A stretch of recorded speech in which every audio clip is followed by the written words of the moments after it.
संपूर्ण महामानवांच्या चरणी त्रिवार अभिवादन। सर्वांना सप्रेम जय भीम।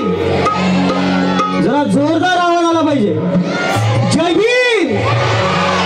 कि जिसे चांद मिल गया उसे किसी तारे की जरूरत नहीं, जिसे चांद मिल गया उसे किसी तारे की जरूरत नहीं, जिसने आकाश छू लिया उसे किसी दायरे की जरूरत नहीं। अरे जाओ जाकर कह दो तुम उन मौका परस्परों से जिसे भीम मिल गया अब उसे किसी सहारे की जरूरत नहीं, अब उसे किसी सहारे की जरूरत।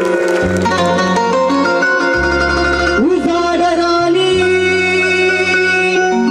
की माया केली समोठी,